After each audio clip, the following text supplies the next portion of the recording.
ভোটারদেরকে বলবো যে আপনারা নির্বিঘ্নে কোনো ধরনের শঙ্কা ছাড়া ভোট কেন্দ্রে আসতে পারবেন। কোনো ধরনের সমস্যা নেই এখানে।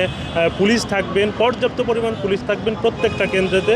তারপরে আর্মি থাকবেন পর্যাপ্ত পরিমাণে, যেটা আজকে আমরা মিটিংয়ে দেখলাম যে প্রত্যেকটা কেন্দ্রেই আলাদা আলাদা করে আর্মি পুলিশ থাকবেন, আনসার রয়েছেন, ম্যাজিস্ট্রেট থাকবেন প্রত্যেকটা কেন্দ্রীয় ভিত্তিক, এবং প্রত্যেকটা কেন্দ্রে আলাদা করে মোতায়েন করা থাকবে এবং অ্যাসাইন করা থাকবে প্রত্যেকটা কেন্দ্রেতে, যাতে কোনো ধরনের নিরাপত্তার সংখ্যা তৈরি হয়।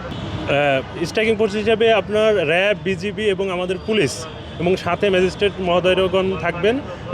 প্রত্যেকটা কেন্দ্র অনুযায়ী ভাগ করে, ভেন্যু অনুযায়ী ভাগ করে এবং ওয়ার্ড অনুযায়ী ভাগ করে আলাদা আলাদাভাবে 3-4 স্তরের স্ট্রাইকিং ফোর্স থাকবে। ভাই একটু শেষ বলবেন যে আপনারা তো নিশ্চয়ই 12 আসনের ঝুঁকিপূর্ণ কিছু কেন্দ্র করেছেন, এগুলোর বাড়তি নিরাপত্তা নিয়ে কী চিন্তা করছেন? যেমন আমাদের 12 আসনের মগবাজার বলতে পারেন, তারপরে নাখালপাড়া বলতে পারেন, এই কেন্দ্রগুলোকে আমরা আগে থেকেই আমাদের কেন্দ্রগুলো ভাগ করা আছে। মানে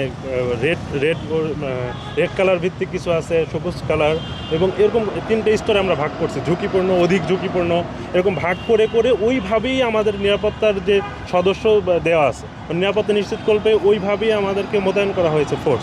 আর্মি বলেন, পুলিশ বলেন, ওইটাকে মাথায় রেখে করা হয়েছে। এটা কি ফল প্রকাশের আগ পর্যন্ত আপনারা থাকবেন? অবশ্যই ফল প্রকাশ।